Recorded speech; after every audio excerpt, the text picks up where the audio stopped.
I transmigrated into a wish fulfillment web novel to become the ultimate, most overpowered villain. Not only does my family possess a million-year-old business empire, but I also have 5 fiercely protective, insanely powerful older sisters. Yet somehow, the original owner of this body was an absolute loser, a massive simp who only knew how to worship the ground the female lead walked on. Who would have thought that after 3 years of ultimate simping, it only took the female lead 2.5 minutes to get cozy with the protagonist? In the original plot, she was led straight to a hotel by him, giving up her first time just like that. Afterward, she even had the audacity to publicly declare that I couldn't give her what she truly wanted. The absolute nerve. Standing on the campus stadium right now, having just sorted through these newfound memories, my brain basically short-circuited. My family is the #1 powerhouse in the Dragon Nation. Plus, I have 5 ridiculously influential sisters who love their little brother to bits. I couldn't help but think to myself, bro, you have 5 gorgeous sisters at home, why the heck were you stuck in the mud over Lily Vance? Sure, she's pretty, but not ruin your life pretty. Besides, I know for a fact that in the original story, not only were the 5 sisters great to the original owner, but there was also a villainess, Scarlet Sterling, who was secretly head over heels in love with him. After accepting the reality of my transmigration, I couldn't help but laugh out loud. In my past life, I was a corporate wage slave. It took me half my life just to afford a car, a house, and a girlfriend, and just because I was distracted by a work call, I got yeeted into the afterlife by a concrete mixer, sending my soul straight here. I quickly mapped out my future master plan. Stay far, far away from the brain-dead female lead and the Gary Stu protagonist, quietly build my wealth, and enjoy life to the fullest with the villainous Scarlet. From a bottom-tier societal worker, I had suddenly spawned right at the finish line in Rome. But first things first, I had to deal with the Lily Vance problem. Getting my bearings, I stood on the very stage the original owner had set up to confess his love to Lily. Right on cue, Lily bluntly rejected me, just as she always did. She hit me with the classic, "I don't want to date right now," told me to wait until she graduated college, and finished with the legendary combo, "Can we still be friends?" Hearing that, I scoffed internally. Friends? Yeah, right. A green tea pick-me girl who showed her true colors after knowing the protagonist for less than half a month. So I nodded and said, "Sure thing, Lily." She froze, clearly not expecting me to agree so easily. She almost jumped for joy, thinking she was finally free from my annoying confessions, but could still keep milking me for all my worth. But my next sentence made her completely freeze. But let's skip the friends part. Let's just be real and delete each other's contacts. The smile on Lily's face shattered. She never actually intended to cut ties with me. Deleting me from her contacts left her utterly speechless. Logically, she should have been thrilled. But no, she still expected me to pay her tuition and living expenses for her entire 4 years of college. She thought this was just another routine rejection. Little did she know her premium, long-term meal ticket was sprouting legs and running away. She panicked and blurted out, "No, that's not what I meant. We can still totally be friends." I gave her a cold, mocking smile, taking in her flustered state. "You might want that, but I don't. In the adult world, the absence of a clear yes is a hard no. Let's just leave it at this. From now on, we go our separate ways and mind our own business." With that, I turned on my heel to leave. Seeing that I was actually walking away, Lily panicked hard. "What do you mean no clear yes is a no? You're too impatient. If you confess next time, I definitely won't say yes." But seeing me keep walking without missing a beat, she anxiously blurted, "Wait, what about my tuition and living expenses?" Even knowing that female leads in these wish fulfillment novels are notoriously brain-dead, her sheer shamelessness was still jaw-dropping. I stopped and looked at her in absolute disbelief. At that moment, I truly felt the pain of the original owner. Simping for 3 years and getting absolutely nowhere with Lily. His brain was definitely wired wrong. What left me even more speechless were the melon-eating bystanders. They were actually taking her side. Some of them even muttered that even if we weren't friends, I should still pay her bills because we've known each other for 3 years and I shouldn't be so heartless. Hearing this absolute nonsense, my blood pressure spiked. Suddenly, Lily's best friend, Vanessa, stepped up.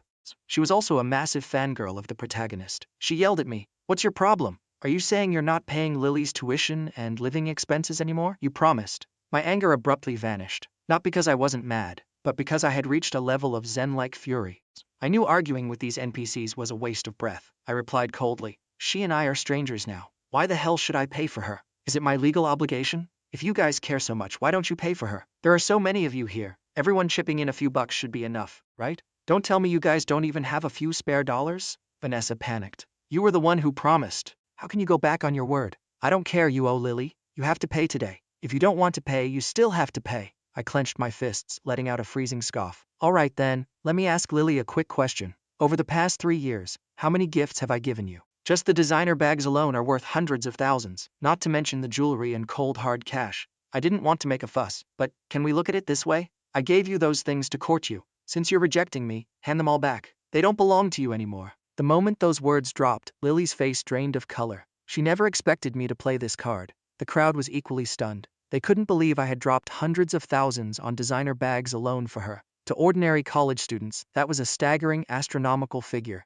What shocked them even more was that Lily had accepted such insane gifts and still hadn't agreed to date me. The crowd that was defending her a second ago went dead silent. Lily stammered, claiming she had sold all the gifts to pay off her family's debts. But Vanessa couldn't hold back and shrieked, "What do you mean? You gave away those gifts and now you want them back? Didn't you beg Lily to take them? Besides, what do you mean return them if she doesn't agree? Are you saying taking a gift means she has to accept your courtship? That's ridiculous. Even if you gave her millions, our Lily would take it all and still reject you. What are you gonna do about it?" Without a single second of hesitation, I raised my hand and slapped Vanessa right across the face. Smack! The noisy crowd instantly fell into a pin-drop silence. Lily jumped back in shock, unable to believe I actually got physical. Vanessa, tearing up from the sting, screamed furiously, "Tristan Locke, I am not done with you. You just wait." I looked at Vanessa and sneered, "Make me regret it." "Vanessa, have you forgotten who I am? My dad is a major shareholder of this university. He donates a fortune here every year. Even the principal has to treat me with respect. I'd love to see how you make me regret it."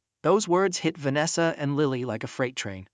Vanessa was struck dumb, her aggressive aura instantly deflating. She was starting to realize that picking a fight with me was a terrible idea. I continued my icy monologue. "Vanessa, your family runs a breakfast shop, right? Starting tomorrow, I'll have people stand right outside your door. For every customer that walks up, I'll pay them double to go buy their breakfast from the shop next door. Let's see how long your little family business survives with zero income." The crowd gasped. The sheer flex of wealth was terrifyingly awesome. Some people were already doing the math, thinking about walking a few extra steps to Vanessa's shop just to get paid to eat breakfast elsewhere. Free food and cash? Sign me up. Vanessa's face went through 50 shades of pale. She hadn't realized the situation was this critical. If I actually did that, her family's shop wouldn't last a month. Realizing this, pure panic set in. Her anger over the slap vanished into thin air. She begged hastily, "Okay, I was wrong. Please don't do that. I'll do whatever you want. Just don't touch my parents' breakfast shop. I'll even kneel and beg you." At the end of the day, Vanessa was just an ordinary NPC who was used to bullying the old me. She had completely forgotten my status as a mega-rich heir.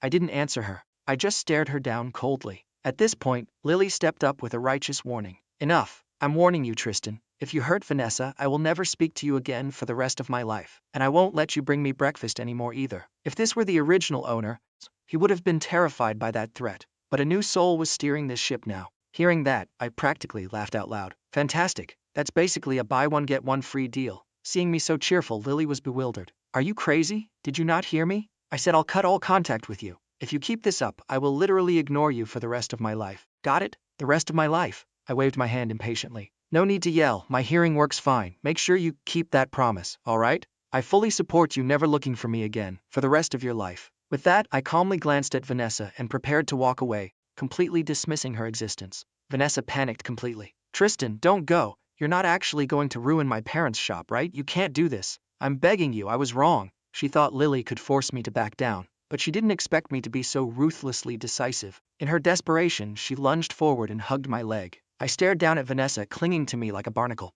"Get your filthy hands off me." Vanessa stubbornly refused. "No, I won't let go unless you promise not to touch my shop." Right on cue, the novel's protagonist Damien Stone parted the crowd and made his grand entrance. Seeing him, Lily and Vanessa's eyes lit up like Christmas trees. Vanessa immediately let go of my leg and ran over to Damien. Damien offered Vanessa a confident main character smile. "Don't be afraid. Let him throw his tantrum. I'll handle this matter to the very end." Just one simple sentence, and Vanessa felt like she had found her savior. She looked at Damien with starry-eyed worship. "You're amazing, Damien. I'm counting on you." She then turned back to glare at me, smirking. "So what if you have money? With Damien here, you're nothing, Tristan." Lily also stepped closer, looking worried. "Damien, do you have a plan? Tristan's family is very rich. Maybe I should go talk to him again." She was acting all concerned that Damien would become my target. But Damien was practically overflowing with confidence. This confidence came courtesy of the system he had just bound to. The system had just issued him a crucial quest: make breakfast. In just a few days, he would reach the level of a master chef, and the breakfast he made would undeniably attract hordes of customers. Plot armor at its finest. As soon as Damien finished his little heroic speech, I walked straight up to him. I calmly asked, "So you're handling Vanessa's problem? Great. Then the money Lily owes me. I assume you'll be paying that off for her too, right?" That one sentence made Vanessa and Lily turn ghost pale. Damien stammered, his confident facade cracking. He awkwardly fumbled for words. He had just gotten the system. His pockets were currently holding more lint than cash. He asked nervously, "What money does Lily owe you? Weren't all those things you gave her completely voluntary?" Deep down, he knew full well that Lily had accepted countless gifts from the original owner, yet the guy hadn't even managed to hold her hand. I smiled brightly. It's true that I gave most of those gifts voluntarily, but Lily actively borrowed money from me a few times. Not much, just a little over 100 grand. Since you're so eager to play the hero for Vanessa, I'm sure you'd be thrilled to help Lily clear her debts, right? Hearing this, Damien couldn't help but look at Lily. Is that true? Lily looked incredibly awkward. She had actually borrowed money from me. At the time, she claimed a relative had been in a car accident and needed emergency funds. I had generously lent it to her, and she assumed I wouldn't care, so she conveniently forgot about it. Hearing the confirmation, Damien suddenly swelled with righteous indignation. It's just a little over 100 grand, right? I'll pay Lily's debt for her. I immediately whipped out a pen and paper and handed it to him. Since you promised to help her, signing an IOU shouldn't be too much to ask, right? Damien looked cornered, but for the sake of his ego in front of the girls, he gritted his teeth and signed it. I stood next to him and tapped the paper. Where's the date? If you don't write down a due date, when exactly are you planning to pay? Are 2 months enough? Vanessa couldn't stand it anymore and shrieked, Tristan, stop being so unreasonable. We're all college students. Where is he supposed to get that much money in 2 months? You're doing this on purpose. I suppressed the strong urge to backhand her again and replied coldly, this money has been owed for over 2 years. I haven't even charged interest. Am I supposed to wait decades for it? An IOU needs a date. I'm already being incredibly generous. Otherwise, pay up right now. Vanessa and Lily shut up instantly, terrified I'd force Damien to empty his empty pockets on the spot. Damien, placing his blind faith in his system, declared, fine, 2 months it is. After Damien signed the IOU, I turned and left. Sticking around these people was actively lowering my IQ. Seeing me leave, Damien let out a sigh of relief. He had originally planned to throw out some sarcastic taunts to provoke me into attacking him, but he didn't expect me to be so chillingly rational. Lily couldn't help but say, Damien, you shouldn't have to work so hard. Let me go talk to Tristan and tell him to write off that 100 grand. Then you won't have to pay. Damien immediately stopped her. No need. Don't worry, Lily, I'll take care of it. As the protagonist, his fragile male ego couldn't accept the woman he liked being entangled with a villain like me. Seeing he was getting upset, Lily nodded obediently. Okay, I trust you. I'll listen to whatever you say, Damien. Her cute, submissive act completely hooked Damien. If I had been there to see it, my eyes would have rolled so hard I'd be checking out my own brain. Soon enough, the news of my breakup with Lily spread like wildfire across the university. Everyone was gossiping that Lily must be regretting it big time, since she had clearly wanted to keep me around as a permanent VIP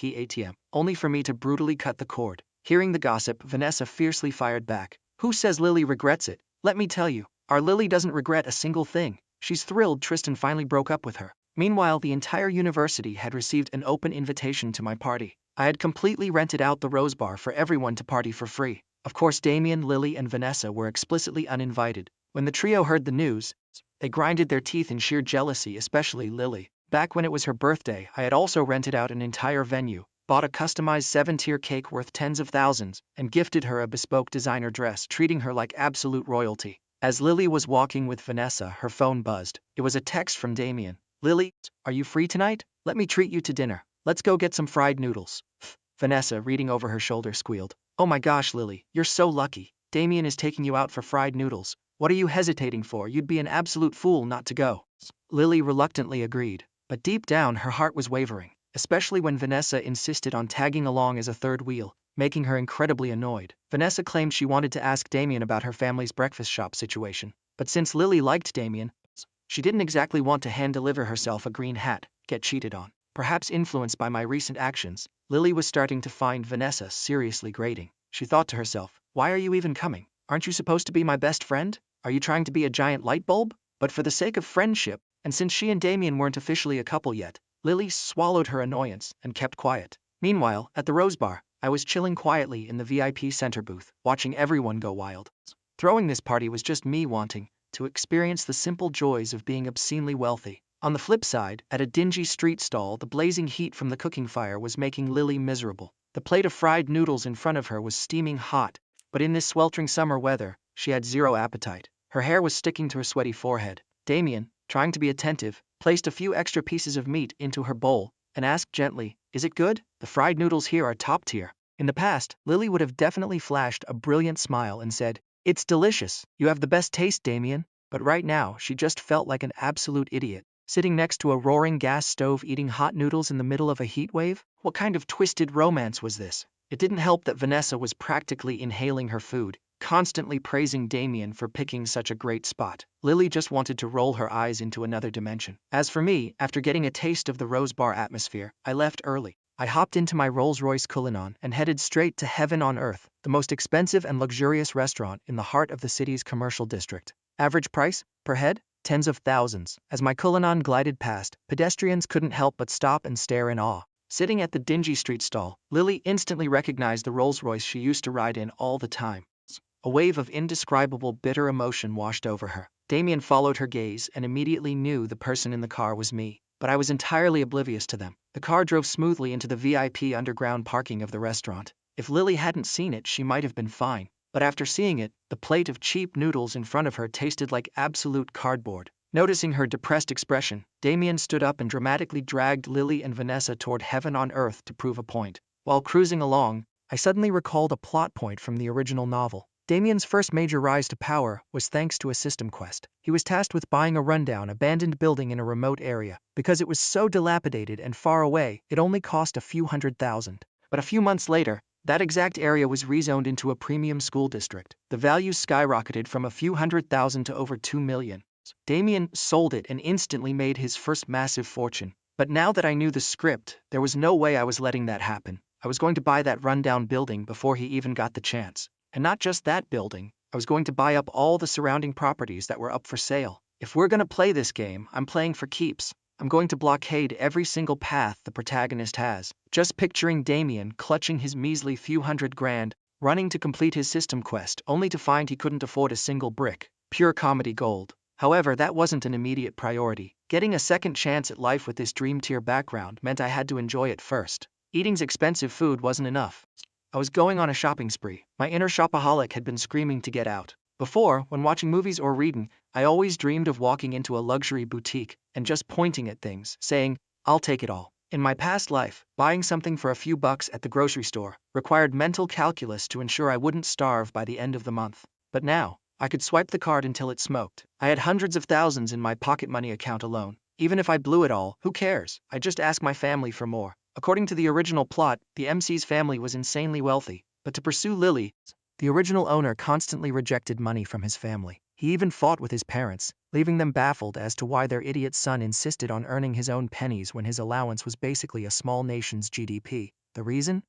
Lily once mentioned she liked men who were self-reliant, and that building a career from scratch was the true mark of a man. So, a literal billionaire heir went to work part-time handing out flyers, all to make Lily view him differently. The result? Absolutely zero progress. Realizing this level of stupidity, I immediately decided to go home and reconcile with my family. But before heading back, I needed to buy them gifts. So I took my boys, Bruno and Tyson, and headed straight to the luxury boutiques. Halfway there, I turned my head and surprisingly spotted Damien, Lily, and Vanessa standing outside a street stall across the road. Watching them eat their cheap food, I chuckled, ignored them, and kept walking. But those three were definitely not calm. Damien tried to maintain his stoic, cool guy facade, preparing for a confrontation. Vanessa was muttering curses under her breath, but Lily felt a sharp pang of loss. She thought, why didn't Tristan come over when he saw me? Shouldn't he be jealous? Shouldn't he at least march over and demand to take me home? Ignoring me like this is too much. I'm definitely never speaking to him again. Lily felt incredibly aggrieved. Tristan had never treated her this way before.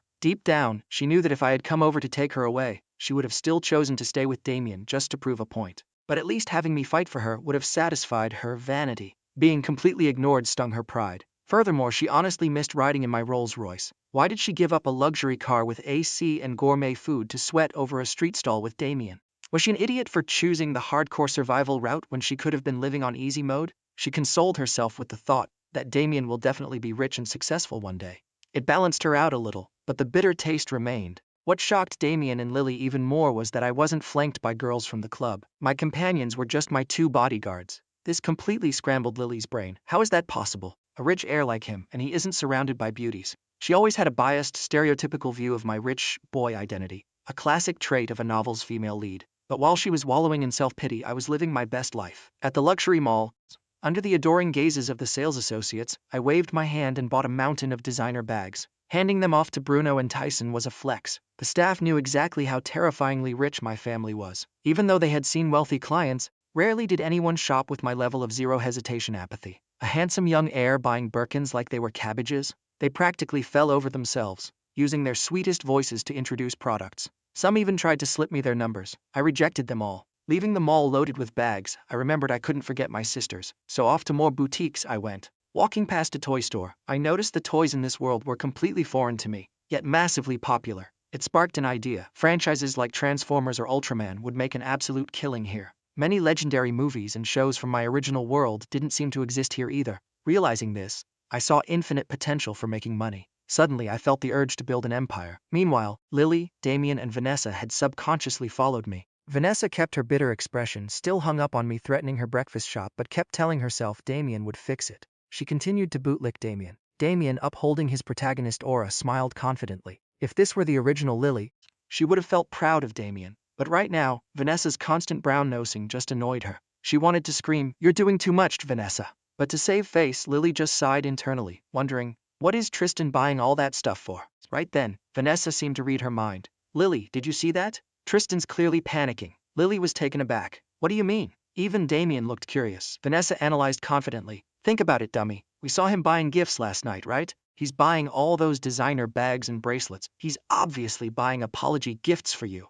Have you forgotten how many bags and jewelry pieces he used to shower you with?" Hearing this, a light bulb went off in Lily's head. That's right. Every time Tristan gave her a gift in the past, he also wandered through high-end stores just like this. A sudden thrill of excitement bubbled up inside her. If Tristan really was buying gifts to apologize, she might just forgive him a little. She desperately hoped Vanessa was right. But she quickly realized Damien was standing right next to her. She couldn't let him get jealous, so she hastily put on an act. Even if he wants to apologize with gifts, I won't accept them. He went too far with my best friend and made Damien owe him money. I will absolutely not forgive him. She tilted her chin up arrogantly. Vanessa was thrilled. She raised her drink. "Haha, that's my bestie. Cheers." Damien felt a rush of immense satisfaction. As long as the woman beside him was obedient and loyal, his ego was stroked. At the same time, he silently vowed, "Tristan Locke, what you did to me today I will repay tenfold." Damien had fully marked me as his nemesis. He firmly believed I couldn't actually let Lily go. To better protect Lily, Damien resolved to work harder. For the next few days he would go to Vanessa's breakfast shop to learn the ropes and complete his first system quest. He knew this was step one to his empire. With a system, failing was impossible. A cheat code user losing? Nonsense. Damien was overflowing with confidence. Back to me. After shopping till I dropped Bruno, Tyson, and I hopped into the Rolls-Royce and headed home. This scene was witnessed by the trio. Vanessa scoffed disdainfully. Lily, however, was dumbfounded. Tristan bought all that stuff, but didn't even look at me once. He just left? Why isn't it playing out like Vanessa said? If those gifts weren't for me, then who are they for? Does Tristan like someone else? Did he move on that fast? Lily felt a sudden surge of jealousy and anger, thinking I was being totally unreasonable. Yet, ironically, she added a few points to Damien in her mind. Compared to Damien's loyalty, Tristan was a jerk. Damien was just glad I hadn't come over to cause trouble. It gave him time to gather strength. He knew he just needed a little time to flip the board. Vanessa, predictably, stopped mentioning that the gifts were for Lily. My mood, however, was fantastic. I bought gifts for my 5 sisters and didn't forget my parents. In this run, I decided to fully reconcile with my family. I wasn't going to be a stubborn idiot like the original owner.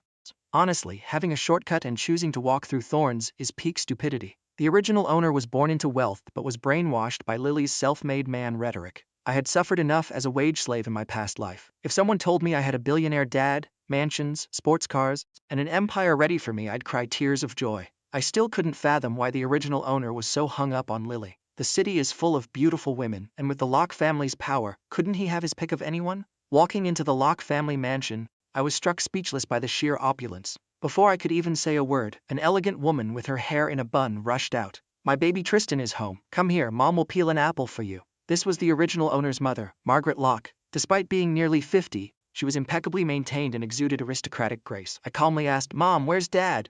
"Your father is in his study," Margaret replied. I headed straight for Theodore Locke's study. Pushing the door open, he looked exactly as described in the book. Slightly graying hair, sharply dressed, reading a newspaper. I spoke casually. "Dad, I need some pocket money." Theodore froze, lowering his newspaper to stare at me in shock. "Son, didn't you say you didn't want our money? Are you in trouble? Wait, is this money for that Lily Vance girl?" Theodore harbored absolutely zero affection for Lily. I immediately denied it. "No, I'm done pursuing Lily Vance." Theodore was stunned. Margaret, who had just walked in holding an apple, dropped it in pure shock. She rushed forward. "Tristan, are you telling the truth?" I nodded calmly. "Yes, Mom, 100% truth. After securing the bag from my parents, I headed out. I knew exactly what was coming next. Damien was heading to Vanessa's shop to complete his quest and make his first pot of gold. Obviously, I wasn't going to let him succeed. I dispatched Bruno and Tyson to handle it. Right now, the most important woman to me was Scarlett Sterling. The next mornings, Scarlett heard the news that I had broken up with Lily. She lay slumped on her desk, resting her face on her arms,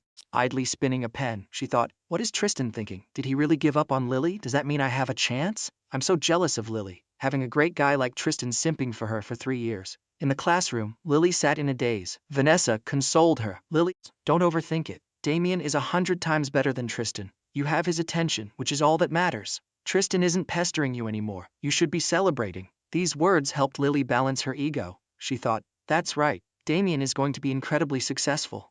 But just then the classroom erupted in whispers as I walked in, carrying a piping hot breakfast. Whoa, young Master Locke brought breakfast for Lily again. What's going on? Didn't they say he cut ties with her yesterday? Haha, I knew it. He's simped for her for 3 years, he can't just let go that easily. In the corner, Scarlett saw this and her eyes dimmed with disappointment. She sighed internally. He's still as whipped as ever. She buried her head lower, only her bright eyes peeking out at me. Why isn't a handsome guy like him mine? So annoying, she gritted her teeth. Lily, seeing the scene, couldn't help but smile smugly. Perfect, Tristan hasn't given up on me.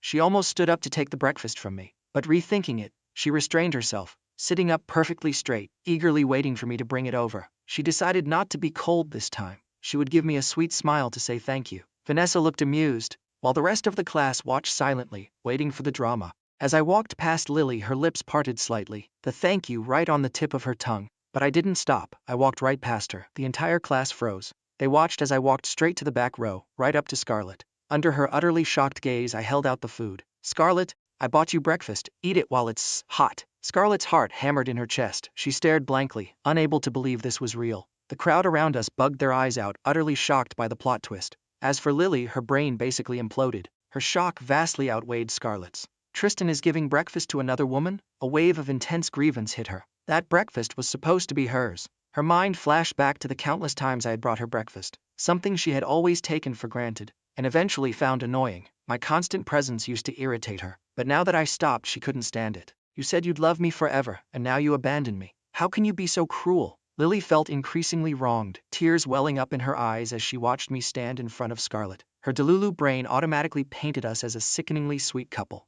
Unable to take it, she almost leaped out of her seat to confront us. Meanwhile, Scarlett's face was as red as a ripe tomato. Her big eyes stared in awe at the man she had secretly loved for 3 years. She still couldn't believe this sweet breakfast was actually for her. Tristan, is this really for me? She asked cautiously. I set the food down and took the seat next to her. That simple action sent Scarlett's heart into overdrive. It felt like it was going to burst out of her chest. I am the eldest daughter of the Sterling family, she reminded herself, desperately trying to maintain her cool. But the pure joy and sweetness almost made her lose control. It took her a long moment to accept reality. The happiness came too suddenly. Did Tristan reject Lily because of me? Scarlett's imagination ran wild, but she quickly grounded herself, knowing how hopelessly devoted I used to be. There's no way he's over her that fast. She practically whispered, thank you, Tristan. If Scarlett's gang of elite socialite friends saw this, their jaws would have hit the floor. Scarlett was famously fierce and independent. One glare from her was usually enough to send chills down anyone's spine. With her fiery red hair and flawless makeup, she exuded total queen energy. But in front of me, she was as docile as a kitten. Scarlett didn't say anything else. Her mind was blank. She just mechanically picked up the pork bun and soy milk I bought. Normally, she'd complain about street food being too greasy, but today it tasted like Michelin star cuisine. Plus, she hadn't eaten breakfast, so it didn't just fill her stomach, it filled her heart. Watching Scarlett act so adorably, I felt equally hyped. I really wanted to scream at the original owner. You had this edgy, adorable girl right here, and you ignored her to simp for Lily? Are you blind? I tilted my head, watching her. She kept her head down, quietly nibbling the bun. Her red hair fell over her shoulders, her big eyes darting around nervously. Sensing my gaze, she blushed even harder, panicking and refusing to make eye contact. We sat in this cute little standoff until she couldn't take it anymore. She peeked at me, asking softly, what is it, Tristan? Right now, she showed zero traits of a villainess. She was just a super cute girl in love. I flashed a bright smile. Nothing. Just thinking you look really cute when you eat. Instantly, Scarlett went full Hinata from Naruto. Her face was so red it practically steamed. She didn't argue, just buried her face and kept attacking her bun. The rest of the class was still processing the morning's intense soap opera. Lily bit her lip, looking utterly miserable. The breakfast was quickly demolished. Scarlett quietly sipped her soy milk. I didn't say much else either. No matter how much Lily sulked, there was nothing she could do. The morning classes flew by, but Scarlett didn't absorb a single word. She was too busy debating whether she should ask me out. My actions today had completely shaken her, but she hesitated, unsure if I was truly over Lily. She feared that if I was just using her to make Lily jealous, she'd end up looking like a clown. That thought made her pout, sitting alone in a daze, looking incredibly squishable. On the flip side, Lily's mind was a chaotic mess. Has Tristan really stopped pursuing me? She refused to accept it. Vanessa chimed in again. Lily, stop worrying. I bet Tristan is just faking it. Faking what? Lily played the innocent White Lotus perfectly. Vanessa analyzed it like a pro. Think about it. We saw him buying gifts last night, right? And today he's deliberately ignoring you to give breakfast to that Scarlet girl. Since when is he close to Scarlet? He's obviously trying to make you jealous. Vanessa's logic hit Lily like a revelation. She's right. He simped for me for 3 years. He can't just drop it overnight. He's definitely throwing a tantrum. So you mean he's going to keep pursuing me? Lily's face lit up. Duh, Vanessa replied. He was your lapdog for 3 years. He wouldn't quit for no reason. Don't worry, Lily. Besides, you have Damien now. Even if Tristan stops chasing you, who cares? Lily's smile faltered slightly. Damien. She pondered for a second and decided Damien was still the better bet. She kept daydreaming, but couldn't resist looking back at me. Seeing me chatting and laughing with Scarlett made her blood boil. Jerk! Trying to make me jealous by flirting with another girl. She felt wronged all over again. I sat next to Scarlett, smiling. Scarlett, are you free tonight? Let me take you out to dinner. Scarlett blinked. Dinner? Why the sudden invite? She still hadn't caught on. I have some assignments I don't understand, hoping you could tutor me. Are you free? I made up a smooth excuse. Scarlett thought for a second. Oh, I see, I'm free. But if we're eating out, it's my treat. You bought me breakfast today, after all. Thanks, Tristan. I'm really happy. I pressed on. It's fine. Aside from studying, I actually have some business I want to discuss with you. That evening, at the elite Divine Zenith restaurant, Scarlett and I sat in a private dining room. I planned to bring her along on my rocket ship to wealth. Scarlett, I have insider info. I started. A plot of land in Cloud City is about to be rezoned into a premium school district. I want to invite you to co-invest. Interested? Scarlett looked stunned, then answered slowly. Really, Tristan? How much do you need me to invest? Her lack of hesitation shocked me. Haha, I'm planning to drop 10 million. How much can you chip in? Scarlett didn't even blink. If the intel is from you, I'll dump my entire allowance into it. 50 million. I'll transfer it all to you. You handle the operations, I trust you. Hearing she had 50 million lying around in pocket money, I had to take a moment. Recalling the original owner's actions, I couldn't help but roast him in my head. Tristan, you absolute clown. You had this flawless queen ready to back you up, and you ignored her for Lily? A rich heiress isn't appealing enough for you. Having her by your side literally skips 30 years of grinding. Looking at her sweet smile, I asked seriously, Scarlett, you trust me that much? She laughed. Of course, even if we lose it all, it doesn't matter. If you need more, just tell me. I'll get it from my family. That's enough, I said quickly. Thank you, Scarlett. I promise we're going to make a massive killing on this. As we got friendlier, Scarlett relaxed completely. Tristan, don't worry. If anyone bullies you from now on, just come to me. I'll handle them for you. I'm not someone to be messed with. Or better yet, be my underling. This dinner was the most satisfying meal I'd had in a long time. After leaving the hotel, we headed our separate ways. Back home, just as I was about to chill, I got a friend request notification. It was from Lily Vance. I smirked. All right, let's accept it and see what the female lead is plotting. The moment I accepted, her first message popped up. Tristan, what exactly is your relationship with Scarlett? I replied with one word. Friends. Then I tossed my phone aside and went to sleep. On the other end, Lily was losing her mind. Friends? What kind of friends go out to eat at the Divine Zenith? Are you that close? Tristan, answer me. Where are you? She spammed me. Seeing I wasn't replying, she threw her phone in a rage and went to bed. The next morning, I checked my phone. 26 unread messages. I rolled my eyes. Is she psycho? I ignored them all, opened my chat with Scarlett and sent a good morning. Scarlett replied instantly. Good morning, Tristan. P. At the same time, Lily woke up, grabbed her phone, and saw no reply from me. She started thinking she had been too cold to me in the past. After some intense mental gymnastics, she went to the supermarket and bought a pair of black fishnet stockings. She muttered to herself, Tristan Locke, I refuse to believe you won't be tempted.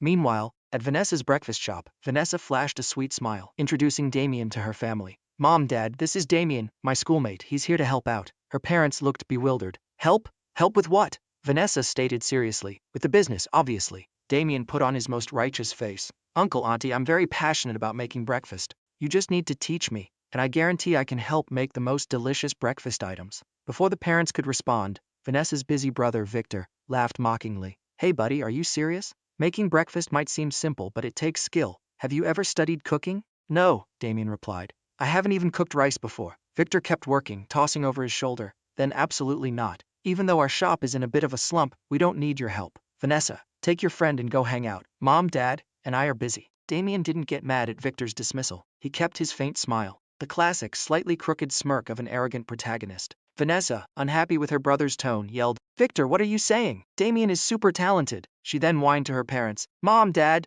just teach him. We really need his help right now." Her dad looked confused. "Why do we need his help? The shop isn't facing any major crisis." "What are you talking about?" Her mom was getting impatient. "All right, Vanessa, here's $100. Go take your friend shopping. We're slammed." Vanessa didn't know how to explain. How was she supposed to say, "Hey parents, I caused a massive disaster by pissing off a crazy rich heir who is now paying people double to buy from our competitors, deliberately trying to bankrupt us." She was so stressed she couldn't form a sentence. Her family, blissfully ignorant, kept working. Just then, a customer walked up. "Boss, 2 meat buns, 2 plain buns, and a soy milk." "Coming right up." "That's $5, her dad replied happily. But a voice suddenly echoed from the side. "Hey buddy, I'll give you $10 if you go buy that from the shop next door." The customer froze, instantly on guard. "Why?" The guy answered bluntly. "I've got a beef with this shop. As long as they don't make a dime, I don't care how much money I burn." The whole Vanessa family froze. The customer, feeling like he just won a mini lottery, carefully took the $10 and walked next door. And it wasn't just him. Several other customers arrived and got paid to leave, beaming with joy. One curious customer asked, "Hey man, is this a daily thing?" The guy nodded, grinning widely. "You bet. Rest assured, as long as you don't buy from this shop, you can come to me for cash every day. The amount varies, but I've got plenty of cash to burn." Vanessa's family was paralyzed. They blinked as over a dozen customers turned on their heels, clutching free cash, and walked away. Victor ground his teeth. What kind of scumbag came up with this dirty trick? Is it the bun shop next door? Or the noodle joint across the street? This is way out of line, her dad sneered. Let's see how long they can keep handing out free money. It's basically throwing cash into the street. Are they brain damaged? But Vanessa was currently terrified. She stammered, "Dad, it's not the other shops. It's a rich heir named Tristan Locke. He's insanely wealthy. Burning money like this for a few months or even years means nothing to him." Victor was stunned. "What?" her dad demanded. "Why is this rich heir targeting us?" "Vanessa, what exactly is going on? Explain yourself." Interrogated by her furious father, Vanessa was too scared to speak. Her mom urged anxiously, "Spit it out. What happened?" Victor joined in. "Who did you piss off? Tell us." As Vanessa floundered, Damien, the protagonist, calmly stepped forward, flashing his signature smile. "Uncle, auntie, let me explain. It's really not a big deal." Before he could finish, Victor snapped, "Shut your mouth. Who are you to butt into our family business?" Vanessa, fiercely protective of Damien, shot back, "Victor, watch your mouth. Damien is my friend. If you insult him again, I'm cutting you off." Damien then summarized the event, conveniently leaving out the parts about Lily taking gifts and borrowing money. He twisted it to sound like Vanessa bravely stood up for a friend and accidentally offended an arrogant rich kid. Her family looked sick. Her dad sighed heavily. "Vanessa, if you have nothing better to do, why cause trouble?" Her mom added, "Why provoke someone like that? We're not some powerful family." Victor asked, "So, what do we do now?" Damien opened his mouth to speak, but a cold voice interrupted. "Damien, are you absolutely sure you're telling the truth?" Her dad interrupted the conversation, his face etched with misery as he sighed, internally cursing his troublemaker daughter. What female lead fantasy is she living in? How can a normal girl fight a mega-rich heir? If they knew that I actually did nothing wrong and Vanessa was entirely to blame, they'd probably want to beat her to a pulp. These past few days, Vanessa's mom had been so stressed she almost fainted. The impact on their family was catastrophic. Normal people simply can't survive this level of financial warfare. At the university, the breakfast shop incident became legendary gossip. "Did you hear? Tristan Locke is destroying Vanessa's breakfast shop. It even made the local news. I went there 2 days ago and made $60 just for existing. Why didn't you tell me? I want free money too." More and more people lined up, all opting to take the cash and skip Vanessa's shop. Her parents watched in agony as crowds took my money and bought breakfast from their competitors. The biggest insult was when people came by, not to buy food, but to say, "Hey, your shop is awesome. Thanks to you guys, I made a few $100. Her dad resorted to begging, "Please sir, buy a breakfast to help me out. We haven't had a customer in days. I can't take this anymore. We'll go bankrupt at this rate." Vanessa looked like a nervous wreck, too scared to speak for days, terrified her parents would actually hit her. Damien's confidence morphed into anxiety. He thought this was his golden ticket to rise up, but I completely derailed it with a single brutal financial move. He hadn't figured out a counter-strategy yet, but he quickly calmed down, thinking he just needed someone famous to endorse his food. Damien was overly confident in his cooking skills. However, since he was still a nobody without connections, he thought of asking Lily for help. Surely her beauty would draw a crowd. He excitedly texted her, "Lily, are you free? Can you do me a favor?" In class, Lily was a bit confused but listened to the context. She understood the situation and felt I was being too cruel to her best friend. Plus, seeing me get close to Scarlett a few days ago already had her irritated. She decided to intervene. Damien thought to himself, Tristan, I refuse to believe you don't care about Lily anymore. Suddenly his phone buzzed. Lily's reply, no problem, leave it to me. I'll handle it. Damien was thrilled, until his brain processed the word handle. Wait, is she going to talk to Tristan? No, absolutely not. He frantically spammed her with messages to stop her, but Lily ignored them. After class, she changed into a JK uniform skirt and the black fishnet stockings she bought, strutting across campus. She was an absolute head-turner, leaving the fanboys drooling. Wow, she's gorgeous. That's the campus belle, Lily Vance. Tristan gave up on her. His loss. Hearing the praise, Lily felt smug. Tristan, I don't believe you can resist me looking like this. Just then she spotted me leaning against a railing ahead, looking effortlessly cool, like I was waiting for someone. Lily's heart skipped a beat. He's still so handsome, just as good-looking as Damien, if not more. She was about to walk over when a roaring engine shattered the peace. A fiery red supercar drifted to a halt right in front of me. The crowd gasped as a stunning redhead stepped out, her long legs instantly stealing the spotlight. The whispers started again. Is that Tristan's new girlfriend? Rich kids really have it all. She's top tier. She's easily on par with Lily Vance. Hearing this, Lily felt her soul leave her body. The redhead was Scarlett Sterling. Lily couldn't believe her eyes. Scarlett walked right up to me, and I smiled. To everyone else, we looked like the ultimate power couple. Lily's competitive spirit flared up. Am I really losing to her? Tristan must be faking it. She felt a bit guilty toward Damien, but couldn't help herself. She rationalized it. I'm only doing this to help Damien negotiate with Tristan to spare Vanessa's family. Armed with this noble excuse, Lily gathered her courage and walked over. She assumed I bought the supercar for Scarlett. She didn't know who Scarlett was and assumed she was just an ordinary girl. But when I dated Lily, I only gave her gifts worth a few $100,000. I had just met Scarlett and was already buying her a supercar. It was entirely unfair. Her jealousy spiked, feeling like I didn't truly love her. As she approached, she caught the tail end of our conversation. Tristan? I transferred the money. Looking forward to the good news, Scarlett said. If you need more, just say the word. No problem, Scarlett, I replied smoothly. Stick with me and I'll make you filthy rich. Scarlett smirked playfully. Hey, you're my underling. Call me boss, I chuckled. Yes, boss Scarlett. At that moment, I noticed Lily standing behind Scarlett, looking like a picturesque scene. I had to admit, Lily was top tier. Black fishnets, long legs, a pure face combined with a short JK skirt. She was a lethal combination of innocent and seductive. Her pitiful expression was enough to drive most men crazy. But I felt absolutely nothing. Because Scarlett, standing right in front of me, wasn't losing to her by a single point. Noticing my gaze, Scarlett turned around. The two women locked eyes. Lily flinched slightly, but stood her ground. Tristan, I need to talk to you. Can we step aside? She didn't understand our talk about money and didn't realize Scarlett was a wealthy heiress. She just wanted to fix Damien's problem. I replied coldly. Whatever you have to say it here. Lily hesitated, glancing at Scarlett. Scarlett glared back coldly. This girl is giving me hostile vibes. She definitely likes Tristan.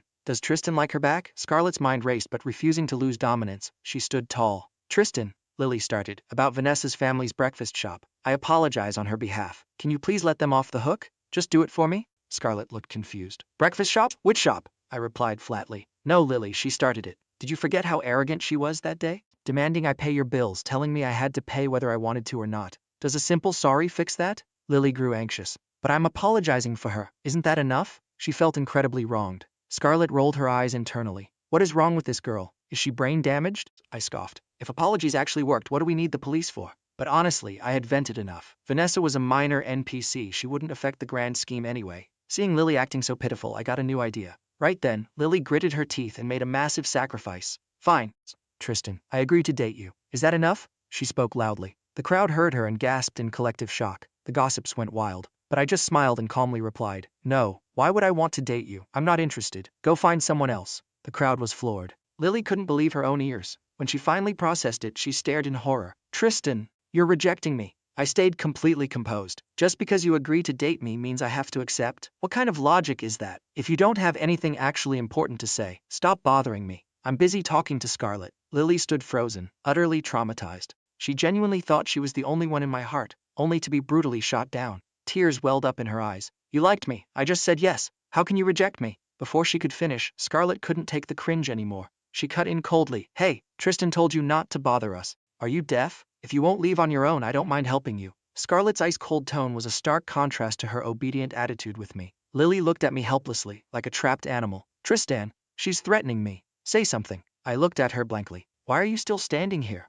Didn't you hear what Scarlett said? Scarlett was secretly thrilled. He really is over her. Just as I turned back to Scarlett, Lily gritted her teeth. Fine, what exactly do I have to do for you to spare Vanessa's family? I found this amusing. I stepped closer and whispered, "Tell Damien Stone to get on his knees and apologize to me. Do that, and I'll let them go." Lily panicked. This was the first time she felt genuine, suffocating pressure from me. Trembling, she whispered, "Oh, okay, I'll try talking to Damien. You better keep your promise." I turned and walked away with Scarlett. Lily stared at my back, wanting to call out, but she couldn't find her voice. Somewhere deep down, my status had completely eclipsed Damien's. Back at the breakfast shop, Damien was anxiously waiting for Lily's news. The thought of the woman he loved talking to me made him feel like he was wearing a giant green hat. Suddenly, his phone buzzed. He rushed to open it, expecting good news, ready to smile, but reading the text, his face turned to stone. "Damien, could you please kneel and apologize to Tristan? If you do, he'll let Vanessa's family go. He promised me. Can you help?" Lily used the most submissive, desperate tone possible, but those words made Damien see red. If Lily wasn't the one texting, he would have punched someone. "Make me, Damien Stone. Kneel. You have a death wish." Damien was furious, but as the righteous protagonist, blessed with a harem and endless plot armor, he couldn't blame Lily. He directed all his absolute hatred toward me. "That bastard Tristan, making my sweet Lily suffer like this. This isn't over. I'll get revenge for you, Lily." Damien gritted his teeth, hating that he was still weak. If he just had a little more time, I'd be nothing to him. He calmed himself and replied, "Lily, don't worry, I'll handle it. Kneeling to Tristan isn't my style. I have another way to help Vanessa's family. You just rest." That text snapped Lily back to reality. She had already left the campus gates and was hiding in a corner reading his message. She suddenly jolted. "What am I doing? Why did I even think about making Damien kneel to Tristan? Could it be he's really not as good as Tristan?" She opened my contact and sent a text. "Tristan, I'm asking one last time. Are you going to let Vanessa's family go or not? If you keep this up, Damien won't let you off." Reading that, I actually laughed out loud. Is she delusional? How is Damien supposed to rise up now? I decided to tell Scarlett about the breakfast shop drama. Scarlett laughed. "Tristan, this is hilarious. Why didn't you invite me to watch?" She blushed slightly, looking at me. "Tristan, do you really not have any feelings left for Lily?" I looked at her affectionately. "Not a single drop. A woman like that isn't worth a second of my time." Scarlett beamed. "Exactly. She doesn't deserve everything you did for her." I texted Lily back. "Sure thing, I'll be waiting for him." That text made Lily furious. She turned off her phone, grinding her teeth. "Just wait until Damien shines. Let's see how arrogant you are then." Before Lily came to find me, Scarlett had confirmed the 50 million was transferred. I was ecstatic. I decided to buy up real estate in Cloud City. Originally, I just wanted to buy the cheap stuff, but with 60 million total, I could do way more. Scarlett didn't even care if she lost it all, which made me appreciate her even more. Compared to Damien, who had a system, but was still struggling and stressing over pennies, I was playing on God mode. Lily, out of options, decided to help Damien herself. She went to Vanessa's shop to taste Damien's cooking. She forced a smile. "Wow, Damien, your food is amazing." Damien was hyped. "Lily, it's all up to you now. If you help promote it, we'll definitely overcome this." She nodded, confident her beauty would draw a massive crowd. But days passed and only a handful of customers showed up. Lily, Damien, and Vanessa's family were completely dumbfounded. Why? Because right next to my free money booth I had put up a new sign. "Lottery. Win 20x, 50x, or 100x the cash reward." Damien was paralyzed. Victor's jaw hit the floor. "100 times? I want to draw a ticket too." Vanessa's family was in despair. It was utterly ridiculous. 100 times meant someone could walk away with over $1,000. I was burning tens of thousands a day. They gave up. Vanessa's parents decided to move the shop elsewhere. They couldn't fight me. Vanessa had no choice but to bow her head and apologize. Her parents realized the terrifying reality of fighting a true billionaire heir, who casually drops tens of thousands a day just to bankrupt a tiny breakfast stall. It was absurd, but my actions left the family in absolute, terror-filled despair. As for Damien, being the protagonist, a few setbacks didn't ruin him. At least he completed the cooking quest and leveled up his skills. Right now, he just wanted to level up fast to crush me. "Tristan Locke, you just wait. I won't let this go." Damien sneered. 30 years east of the river, 30 years west. Never bully a poor youth. Right on cue, the system's voice echoed in his head. "Some main quest. Find Crystal Snow and develop an indie game with her. Reward $100,000 and master-level programming skills. Side quest. Pinch Crystal Snow's cheek. Reward, basic computer science knowledge. Side quest. Successfully date Crystal Snow. Reward $10,000. Side quest. Hug Crystal Snow for 10 plus seconds. Reward, basic writing skilled. Side quest. Confess to Crystal Snow at the right moment. Reward, upgraded drawing skilled. Side quest. Pool date with Crystal Snow. See her in a swimsuit. Reward, upgraded acting skills." Seeing this flood of quests, Damien smiled confidently. All his previous grievances vanished. Having a system was the ultimate peak. These quests were basically free money.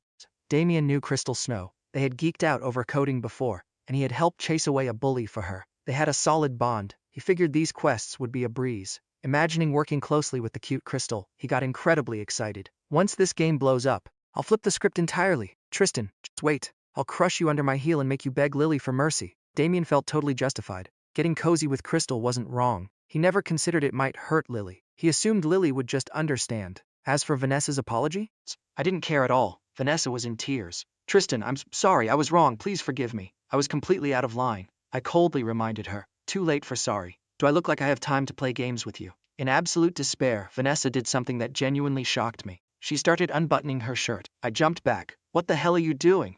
Crying, she begged. Tristan, I'll give myself to you. Just please let my family go. I quickly stopped her. Stop acting. You think I want what you're offering? Where's all that arrogance from the other day? Weren't you demanding I pay for Lily's entire life? I purposely rubbed salt in the wound. Vanessa hung her head. I'm sorry. I was stupid. You didn't owe Lily anything. You treated her so well and she didn't appreciate it. I'm sorry. Those words broke Vanessa entirely. Seeing her crying on her knees put me in a great mood. I decided to stop messing with her and let her off the hook. Vanessa pulled her shirt back up, looking stunned. She really thought she was undesirable. She assumed a rich kid like me was a total pervert, yet I acted like a perfect gentleman. It completely shattered her worldview. Subconsciously, she even developed a tiny crush on me. Walking home, she wasn't thinking about Damien. She was thinking about me. Why didn't he want me? Am I not pretty enough? Lost in thought, she suddenly stopped. She saw two people walking shoulder to shoulder ahead. It was Damien and Crystal Snow. In the original story, Vanessa would have happily run up and greeted them. She might have been a tiny bit jealous, but she would never blame Damien.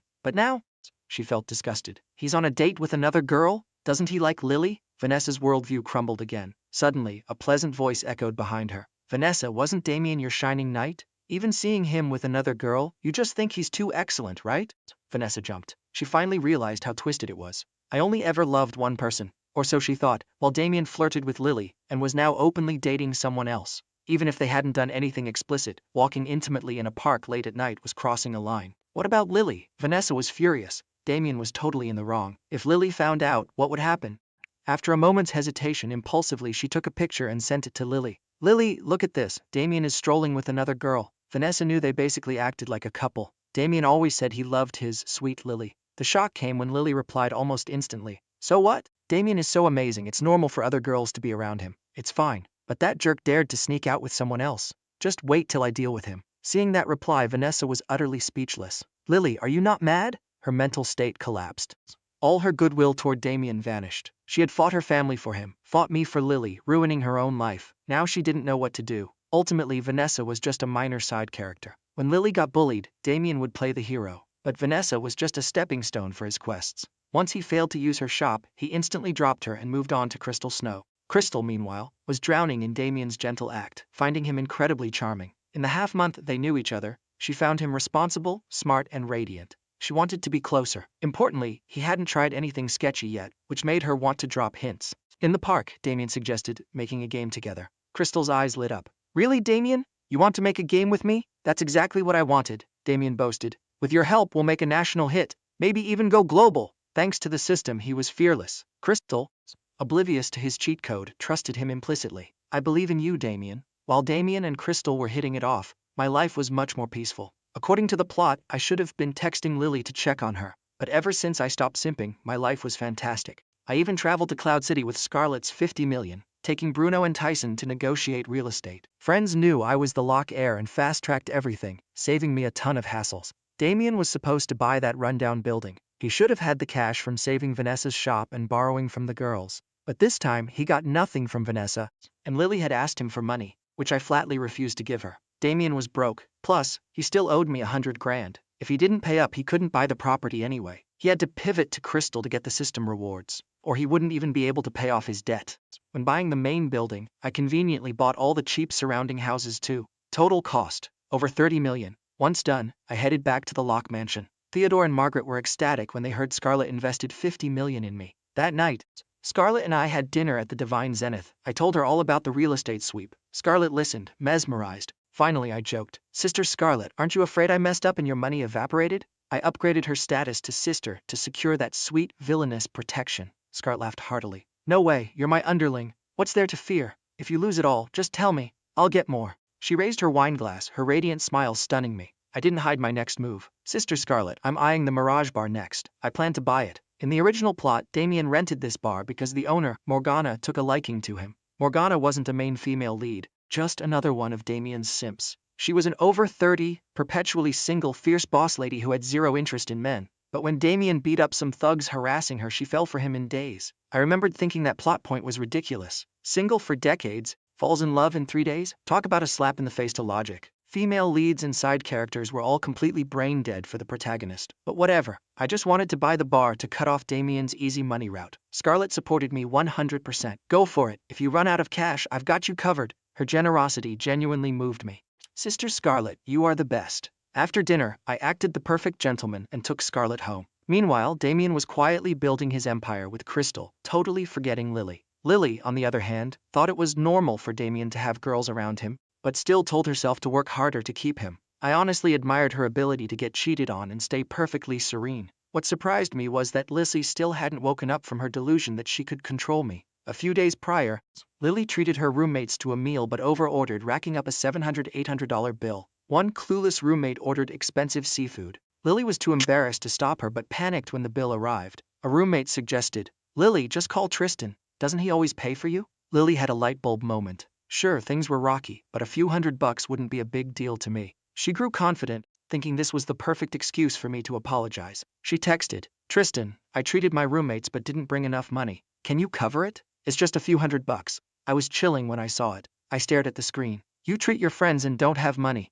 and that's my problem. I tossed the phone aside, ignoring her. Lily went from smug to anxious. "Tristan, did you see this?" She sent more, no reply. Her roommates didn't help. She finally called, only to hear, "Sorry, the number you have dialed is busy." Lily was stunned. I blocked her. She had to beg Vanessa for a loan. Vanessa's attitude had changed, but she still lent it. Leaving the restaurant, Lily complained, "Tristan is so petty, won't even help with a few $100. Vanessa muttered, "You think he actually likes Scarlett now?" Lily noticed Vanessa acting weird but just grumbled and dropped it. Next up, buying the Mirage Bar. Located near the university, it wasn't huge but business was booming. Morgana, the gorgeous owner, drew a crowd. She had some tough guys backing her, so rarely anyone caused trouble. In the original story, some drunk outsiders made a mess. Damien stepped in, punched them out, and Morgana was smitten. But to Damien, she was just another notch on his belt, fading from the story soon after. Morgana ended up renting the bar to him, letting him make a fortune. I was here to kill that storyline. Without his system's predetermined path, Damien was going to struggle. Walking into the Mirage Bar, I immediately spotted the woman with wavy black hair at the counter. She dressed hot, drawing countless stares. "Used to it," she said coldly without looking up. "Welcome." When she finally looked up and saw me, she frowned. I looked familiar. A bartender whispered, "Boss Morgana, I think that's the rich kid, Tristan Locke." Morgana remembered. She had heard of me, the stubborn rich kid who simped for a girl for years. Being a self-made woman who worked her way up from waitressing since her teens, she despised spoiled brats who relied on their parents. She assumed I was a playboy treating women like toys. She even felt a bit bad for Lily, assuming I'd just use her and dump her. She figured I had endless women, much like Vanessa used to think. Neither of them realized that in the original novel, Damien was the actual human bulldozer, conquering every girl in sight. That's exactly why I couldn't be bothered with these brain-damaged female leads. I smiled at her. "One cocktail, please," Morgana replied coldly. "Sorry, we're out." "Okay, a cold beer then." Still not looking at me. "Out of that too." I raised an eyebrow. "Then what do you have? Tap water? You want somes?" I was speechless, going to a bar and being offered tap water. "What's your problem?" I asked. "Did I offend you somehow?" Morgana finally looked up, sneering. "Does a rich heir like you really need to drink at my tiny bar? Spit it out. What do you want?" She had an empty bottle ready to smash over my head if I said anything out of line. She didn't care about the Locke family. She wasn't easily bullied. Any man who hit on her usually met a tragic end. I stayed completely calm. "I actually think drinking here is great. The decor is nice, it's quiet, just my style. Heard the boss makes killer cocktails, so I wanted to try. But if you have nothing, I'll leave." Morgana froze. "Wait, this rich kid isn't here to harass me?" She realized I came alone. Not exactly the setup for causing trouble. Suddenly she felt like she was being totally unreasonable. Flustered, she stammered. "Wait, you really just came for a drink?" Her icy exterior melted, revealing a flustered, slightly embarrassed side. I held back a laugh. Obviously, who goes to a bar for tap water? Morgana caught the tease but didn't get mad. She smiled awkwardly. "Oh, sorry, my mistake. Young Master Locke, right? Please sit. I'll mix a cocktail for you myself. Don't take it personally." She suddenly felt I was different from the scummy rich kids she'd met. She eagerly seated me. I looked around. Many people had recognized me. Soon, Morgana slid a pale blue cocktail toward me. I took a sip. Delicious. The boss's skills are top-notch. Morgana felt a surge of pride. He really did just come to drink. Her impression of me quietly shifted. Even though I was marked as the villain, she wasn't about to fall in love instantly. Suddenly the bar doors were kicked open.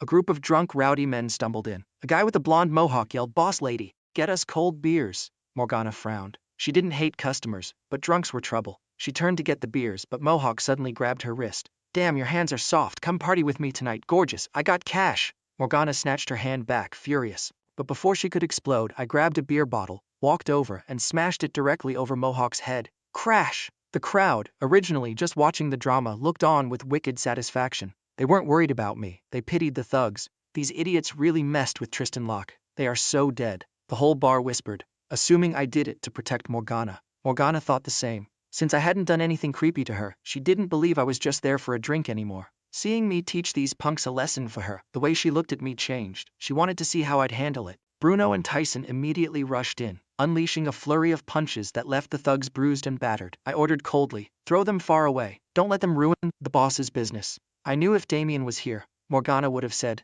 "Thank you, little brother. I don't know how to repay you." Damien would play the gentleman, ask for a drink, and Morgana would be hooked, inviting him to a dark corner booth. In the novel, she even took off her heels and played footsie with him under the table. Right now, Morgana bit her red lips and said softly, "Thank you, young Master Locke. Drinks are on me tonight to show my gratitude." Knowing this was the perfect opening for business, I replied, "No need for the free drinks. I'm actually here to discuss a business deal with you." Morgana's smile vanished. She knew I wasn't simple. Her guard went up instantly. "A deal? What kind of deal?" I didn't beat around the bush. "I want to buy this bar. What do you say?" Morgana was stunned. She loved her bar, but she loved money more. If she got a massive payout, she could retire peacefully. Years of running the bar had exhausted her, but nobody had ever offered to buy the bar. They usually tried to buy her. "Oh, really?" she asked cautiously. "How much is young Master Locke offering?" If I lowballed her, she'd flip the table. My next words blew her mind. 10 million. Those two words left Morgana speechless. The hostility in her eyes evaporated, replaced by intense friendliness. She never expected the heavens to drop a massive pie right into her lap. 10 million was astronomically higher than the bar's actual value. If this went through, she'd be a multi-millionaire overnight. Plus, I had just helped her without demanding anything. She was already grateful. Now I was giving her the deal of a lifetime. But Morgana wasn't completely blinded by greed. She reeled in her smile. 10 million? Are you joking? This bar isn't worth anywhere near that. You definitely have other conditions, right? I nodded seriously. Yes, I do have one other condition. Morgana instantly thought, aha, I knew it. He wants me, doesn't he? Good thing she didn't say it out loud, or I would have just walked out. What condition? She asked. I kept a straight face. The condition is, for 1 full year after this transaction, only you are allowed to use this money. You cannot lend it out or invest it. Deal? Morgana stared at me, bewildered. She was overjoyed. That's it? I nodded. This completely severed Damien's route to making money off this bar. The chances of him finding another bar were basically zero since the system specifically pointed him here. Let's sign the contract. I snapped my fingers. Bruno and Tyson walked in, handing Morgana the papers. She read through them in disbelief. The only weird clause was the no lending investing rule. Morgana was single and barely had enough money to spend on herself anyway. She wasn't going to lend it out. After a year, the money was fully hers. If she breached the contract, she'd have to pay me 5x back. Morgana signed it immediately. I smiled, satisfied. Pleasure doing business with you, Miss Morgana. The funds will be transferred soon. Please arrange the handover of the bar. Morgana looked at me with deep emotion. She realized I wasn't repulsive at all. She even felt a flutter in her chest. As I turned to leave, she suddenly blurted out, "Young Master Locke, if you don't mind, let's grab a drink over in the corner booth." Her invitation was crystal clear. In the original story, that dark corner was where she and Damien sparked their romance. She was highly confident in her allure. Very few men could resist a mature, beautiful woman like her. But I replied, "No thanks, Miss Morgana. I have places to be." Morgana froze, completely stunned by the rejection. She stood completely still until I walked out the door without looking back. She felt a flash of anger. What is with this guy? Am I completely unattractive to him? She remembered how defensive she was when I first walked in, assuming I was a creep. Turns out, I had absolutely zero interest in her. The embarrassment stung, and her eyes got a little red. It was the first time she had been so blatantly ignored. She swore to herself she'd win back her pride. As for me, I left the bar totally chill, not giving Morgana a second thought. Buying the bar was just one step in suppressing the protagonist. There was a lot more to do. Damien's system was wildly overpowered. Giving him endless opportunities meant he only needed to succeed once to become a tycoon. My next target, Crystal Snow. I knew she and Damien were currently developing the indie game that would make him a fortune. I couldn't let him have that either. Damien wasn't backing down. As the protagonist, he was plotting his epic comeback. "Tristan, just wait," he muttered with determination. "I will surpass you soon." His system quickly issued a new quest, related to the Mirage bar I had just bought. Damien grinned, knowing the system made success a guarantee. "I have a cheat code. How can you fight me?" After dropping Crystal home, he texted Lily. Lily, what are you up to? I miss you. Lily smiled when she saw it, but as she started typing she remembered the photo Vanessa sent, Damien strolling with another girl. She had told Vanessa it was fine, but reality was hitting her hard. He was just acting all cozy with someone else, so now he says he misses me. Is this the Damien I know? Why do I even like a guy like this? She felt a wave of disgust, realizing she shouldn't degrade herself. She closed her phone, refusing to reply. Instead, she thought of me. She felt a pang of regret. Why did I reject Tristan? I could be sitting in a Rolls-Royce living the dream, but instead I'm sweating over street food with Damien. Even if Damien got rich, he'd be surrounded by women. Why fight for a spot in a harem? Damien wasn't bothered by Lily's silence. He just wanted to finish the system quests with Crystal and head to the Mirage Bar. Meanwhile, news of me buying the Mirage Bar for 10 million spread across campus. People who were there recognized me. The juicy detail that I rejected a drink from the sexy owner reached Scarlett's ears. She walked up to me, smiling. Tristan, I heard you turned down a drink from a super hot bar owner. I kept a straight face. Yeah, what about it, Scarlett? Scarlett acted nonchalant. Nothing much. But inside she was doing cartwheels. I chuckled. Why? Do you want to buy me a drink? Scarlett blushed. Can I? I played along. Of course. Tonight it's my treat. Let's celebrate the new bar. Scarlett instantly perked up. What do you mean your treat? You're my underling. The boss pays. Tell me what you want to eat. It's on me. I sighed, shifting gears. Sister Scarlett, the 10 million for the bar was your money. Let me treat you just this once. Scarlett crossed her arms, feigning anger. No way. I'm here, you're not paying a dime. I'm the big sister. Are you implying I can't afford it? Her fake pout was incredibly cute. I couldn't help but stare, noticing her cheeks flush. I laughed, giving in. All right. I'll listen to you, Sister Scarlett. Scarlett flashed a brilliant smile and suddenly reached out to ruffle my hair. Good boy. Just follow me, I won't let you suffer. She looked overjoyed. It felt like we had leveled up our relationship. Back to Lily. She was an emotional wreck. She remembered everything I did for her and wondered what I was doing right now. When she heard I bought the Mirage Bar for 10 million, she was shocked. Could it be? He did it for me? Because everything I used to do revolved around her, she eagerly anticipated my next grand gesture. She refused to believe I was really over her, assuming Scarlett and I were just putting on a show. She was drowning in regret, suddenly realizing I was a total catch. Rich, handsome, and devoted. Any other girl would have locked me down ages ago. At the Mirage Bar, Morgana was still stewing over my rejection. Standing in front of a mirror, she questioned her own appeal. Despite being 30, she was stunning. This only made her more curious about me. She concluded, I must be a pure rich kid, uncorrupted by typical playboy habits. A few days later, Damien finished his tasks and headed to the Mirage Bar to do his system quest. On the way, he heard I dropped 10 million on the place. He couldn't believe it. He must have been seduced by the boss. He assumed I wouldn't waste money for nothing. Since he held a massive grudge against me, he walked into the bar determined to save Morgana from my clutches. Seeing Morgana, Damien's eyes lit up. The system knows how to pick 'em. He flashed his trademark protagonist smile. One cocktail, please. Normally, this smile worked wonders, but Morgana barely glanced at him. She mixed the drink and said flatly, that'll be 35 bucks, thanks. She felt absolutely zero emotion. Her mind was completely occupied with figuring me out. Damien was stunned. Wait, shouldn't this be easier with the system? Not giving up, he sat down. Aren't you going to offer me a drink on the house, gorgeous? Morgana instantly snapped. Offer you a drink? Are you crazy? Do I know you? Pay for your drink or get out. Damien was bewildered. This wasn't how it worked with Crystal, Lily, or Vanessa. Why was Morgana so hostile?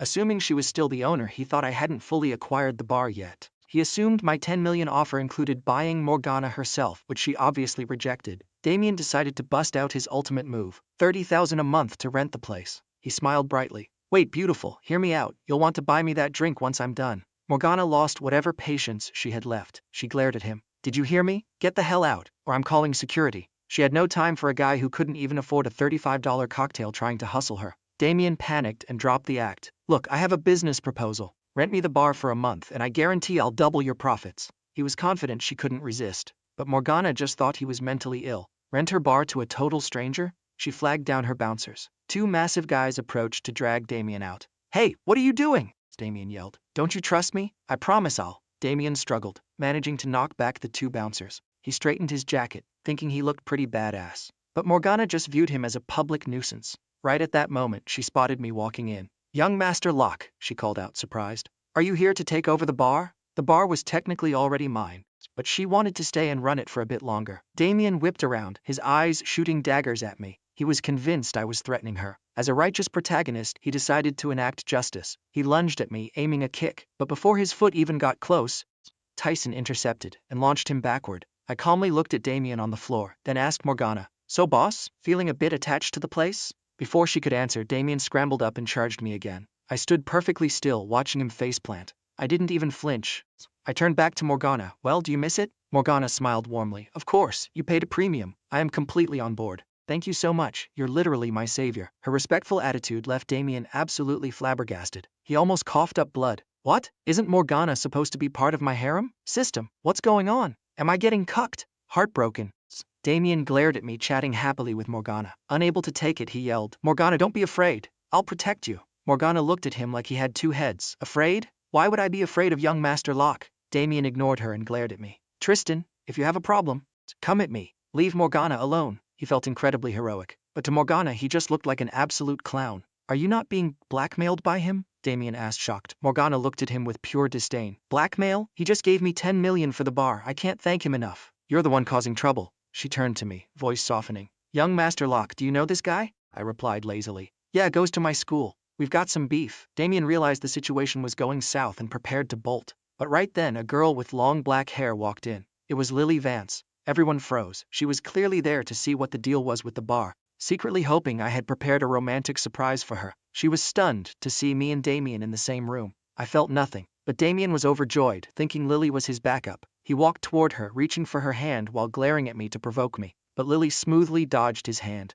Damien froze, his face a mask of utter confusion. Lily, what's wrong? She replied coldly. We aren't that close, Damien. That sentence struck Damien like lightning. He turned to stone. Watching this play out, I chuckled and said to Morgana, Miss Morgana, if you want to keep running the place, go ahead. I'll pay you a salary. Hearing this, Lily was stunned and her face fell with disappointment.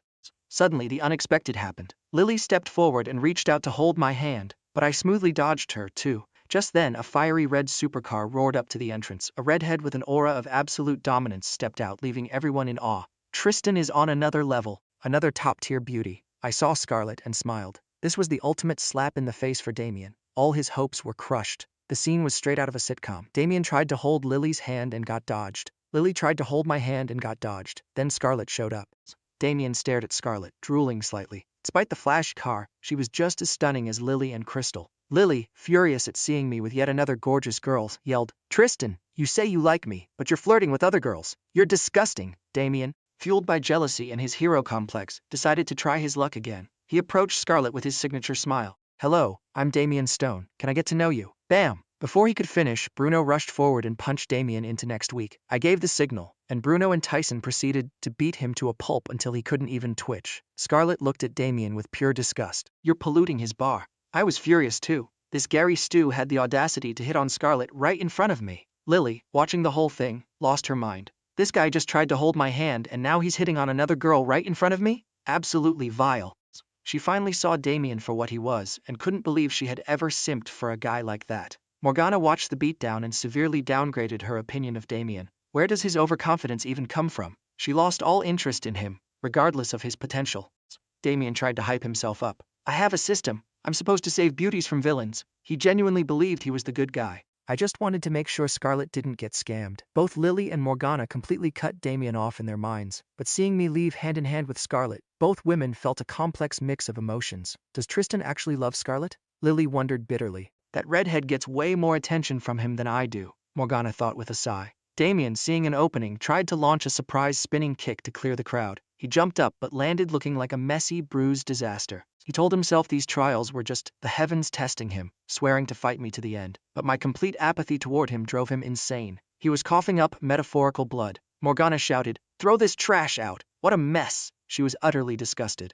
Damien had completely lost face and whatever was left of his protagonist aura. The next day, the incident at the Mirage Bar was the hottest gossip on campus. Everyone knew Damien from the software department got brutally beaten by my guys. This made my reputation tank even further, especially with Crystal Snow and Ariel Fisher, two of Damien's future harem members. They had a huge crush on Damien and thought only he was worthy of them. To them, I was just a disgusting rich villain who used money to buy women. So shallow. Both Crystal and Ariel were furious about the beatdown. They visited him in the hospital and vowed to make me pay. Crystal, the white-haired lowly tech genius, was currently helping Damien code his game. She was a bit arrogant but acted like a docile kitten around him. Ariel Fisher was a girl Damien had helped start a craft shop. Thanks to his brilliant, system-fed ideas, her shop was booming. She was a rare tomboy goddess in the architecture department, known for her fiery temper. In the hospital, Damien looked pathetic, but his two lackeys, Chad and Kyle, rushed in. Chad was a coward, but Kyle was demanding blood. Damien told them to chill. He had a plan. He decided to pivot and focus on Crystal, Ariel, and his other system roots to secure his comeback. Damien fully believed he was the chosen Long Aocean OP protagonist. He thought I was just some local rich kid, completely ignorant of the fact that the world was full of massive, hidden aristocratic families. Scarlet, for instance, was the heiress to a terrifyingly powerful dynasty, but she kept a low profile. This was going to bite Damien hard. Laying in his hospital bed, surrounded by gorgeous girls, Damien finally felt like a true protagonist again. Crystal fretted over his injuries and cursed my name. Ariel scoffed at me, placing all her trust in Damien. Surrounded by their affection, his mood stabilized. His lackeys were even more in awe of his riz, thinking it was totally normal for him to juggle multiple women. Meanwhile, Lily was spiraling. She went to the bar hoping for romance, only to be dodged when she tried to hold my hand. She began to seriously doubt if I was truly over her. Morgana continued running the bar for me. Even though she could leave, she stayed, hoping to see me again and figure out my relationship with the redhead. The next day, I took Scarlet to Angel's Net, the most luxurious internet cafe in the city. Sitting down, I was slightly thrown off. The games here were completely different from my old world. Playing a PC game suddenly made me nostalgic, but it also cemented how much potential I had here. Hey Tristan, let's play Divine Gunner today. I'm a pro at this. Scarlet cheered enthusiastically. I was surprised. I knew she was a closet gamer, but her hype was next level. Mostly, she was just happy to be gaming with me. The game was basically a stripped-down version of CS:GO. I adapted instantly. I was landing headshots left and right, leaving Scarlet in awe. She was the type of player who lacked skill but loved bossing people around, screaming for me to carry her. We played until 9 p.m. Scarlet was buzzing with adrenaline, talking non-stop on the ride home. Suddenly I asked, "Scarlet, your birthday is coming up, right?" She blushed fiercely, clearly caught off guard. She tried to act cool. "Yeah, in about half a month." "Why?" But her eyes sparkled with joy. "I just wanted to confirm the timeline." "Just checking," I smiled, secretly plotting a massive surprise for her. A girl this awesome deserved the best. Back home, Scarlet flopped onto her bed, giddy with excitement. After 3 years of secret pining, she finally saw a sliver of hope. But her phone buzzed. A text from Marcus. "Hey Scarlet, birthday's coming up. I'm flying to Cloud City to see you. Be a good girl and wait for me. Don't be shy, I'm your future boyfriend. We'll have lots of fun. Wear those black stockings I like." Scarlet's face went ice cold. "Screw off." She tossed the phone away. Even though the Sterling family was stronger than Marcus's family, they needed some resources from them, so she couldn't completely burn the bridge. The text ruined her mood, but seeing my name pinned at the top of her chat list brought her smile back. She decided to deal with Marcus when the time came. I actually knew about Marcus. In the original plot, he showed up at her birthday to cause a minor scene. To me, he was a total non-threat, just a stepping stone for my grand plan. But I had forgotten something important. Lily Vance had signed a 3-year unconditional contract with me. I needed her to work as a promoter for the bar. Sitting on the couch, my mind drifted to another one of Damien's girls, Chloe. She lived in my neighborhood. In the novel, she helped Damien rise up, but I couldn't understand how a mega-rich heiress like her was won over by a literal street pancake. Meanwhile, Lily was sitting on her bed, replaying the moment I dodged her hand. She felt so wronged. Does he really not like me anymore? Suddenly, her phone lit up. A text from me. Her face instantly glowed. "Lily, are you free right now? I need to see you for some business." Her eyes sparkled. He needs to see me. He definitely wants to apologize, or ask to get back together. I knew it. He couldn't just give up on me. She considered ignoring me to punish me, but panicked, fearing I might actually walk away for good if she pushed too hard. She quickly replied, "Of course I'm free, Tristan. Come over, I'll wait downstairs." Sending the text, she cheered internally. Yes, Tristan is finally coming back to me. I have to cherish him this time. She grabbed her makeup bag, determined to look flawless. Even if it was just outside her dorm, she wanted to look perfect. She even dug out her black fishnet stockings. Seeing her suddenly so energetic, her roommates were curious. "Lily, are you going to visit Damien, wearing black stockings too?" Lily instantly snapped back. "Damien? Don't mention his name. We have absolutely nothing to do with each other." Thinking of Damien made her sick. She heard he was in the hospital being visited by a bunch of girls from other departments. Are they blind? He's a two-timing jerk. She was finally awake. Whoever wanted him could have him. She wasn't wearing a green hat for anyone. She finished her makeup and sprinted downstairs. Seeing her, I was mildly impressed. I had to admit, Lily was top tier. Long black hair, flawless figure, and her long legs clad in black stockings paired with black ballet flats, a crisp white blouse, and a dark blue pleated skirt. She looked like the ultimate innocent yet seductive campus goddess. Before I could speak, she took a deep breath, tucked her hair behind her ear, and blushed. "Tristan, you came to see me?" I replied calmly. "I have a favor to ask you." Lily was secretly thrilled. "What is it?" I kept it strictly business. "You know I just bought a bar, but business could be better. I want you to help promote it." She froze. "Me? Promote it? I don't know how." I pulled out a simple poster mock-up. "It's easy, just dress up a bit like this and stand at the entrance. I'll have a sign made with a picture of you on a poster. You just need to occasionally show up and have a drink with the customers. Don't worry, it's totally legit. Hearing this, Lily was stunned. Her face flushed, but this time with pure anger. Tristan, you want me to dress like that? The poster showed her in a sexy Playboy bunny outfit. Even though she liked looking pretty and occasionally dressed a bit sexy, she couldn't accept this. Standing at a bar door to lure customers? What did he take her for? She suddenly thought this was my twisted way of getting revenge. Because I couldn't have her, I wanted to humiliate her. She thought of Damien. He would never make her do this. Little did she know, in the original plot Damien made her wear all sorts of outfits, and she did it willingly because she loved him. But right now she flat out refused. Sorry Tristan, I can't do this, it's too much. The tiny bit of goodwill she had rebuilt for me vanished. I made my objective clear. Don't worry, you won't be doing it for free. I'll pay you a salary. We'll sign a contract, it's up to you. Hearing the word salaries, her eyes lit up. Ever since I cut off her funding, her life had nosedived. She wanted to run for class president, but lacked the funds to bribe people. From eating premium seafood she was down to cheap cafeteria meals. As a foodie, she was going crazy. How much are you going to pay me? She asked eagerly, terrified I'd change my mind. She realized how good she had it when I used to drop hundreds of thousands on her. Now she understood how hard it was to make money. But my next sentence stunned her. 8,000 base salary plus commissions. How does that sound? I said calmly. Her smile widened, but inside she was screaming. What? 8,000? Is Tristan doing this to humiliate me on purpose? Does he think I'm only worth 8,000? She remembered the tens of thousands I used to spend on a single designer bag for her. Now, I was giving Scarlett a supercar, but only offering her a measly 8,000 a month. Tristan, isn't 8,000 plus commission a bit low? Can you do 20,000? She asked, gathering all her courage. She thought 20,000 was the bare minimum. 8,000 wouldn't even buy her half a luxury bag. My response pushed her deeper into despair. Lily, 8,000 base plus commission is not low. Every time you have a drink with a customer, I'll pay you an extra 1,000. The contract only requires you to show up at least 4 times a month, so the absolute minimum you'll make is 12,000. I sounded completely genuine, but it only made her want to cry more. I used to lend her 100 grand without blinking. Now I was haggling over thousands. The contrast was unbearable. But she didn't dare get mad. She knew if she threw a tantrum I'd cut her out of my life completely. Can I think about it? She asked softly. Of course, I replied casually. Text me when you decide. My absolute indifference broke her heart. From a potential billionaire's wife, she was reduced to an 8,000 a month employee. She felt so pathetic. Full of grievance, she went back to her dorm. Unable to hold it in, she complained to her roommates. To her shock, her roommates' eyes lit up like lasers. Are you serious, Lily? Young Master Locke is offering 8,000 base salary just to dress up and promote. Ask him if he's hiring more. I want in, a cute short-haired girl yelled excitedly. Add me to the 8,000 base plus commission list. Another chimed in. That's amazing, Lily. You're only a freshman and you found a job paying over 10K. My brother graduated 3 years ago and only makes 6,000. Yeah, said another. My sister has been working for 7 years and just hit 8,000. Once you're in the real world, you realize how hard it is to make money. Lily, who had intended to vent, was met with pure envy. She was left with a giant question mark over her head. Wait, is 8,000 base salary actually a lot? Having never worked a day in her life, she had no concept of money's value. But after 3 years of me spoiling her with luxury meals and 50K bags, her reality was warped. Now that she lost her VIP ATM, she was finally seeing the real world.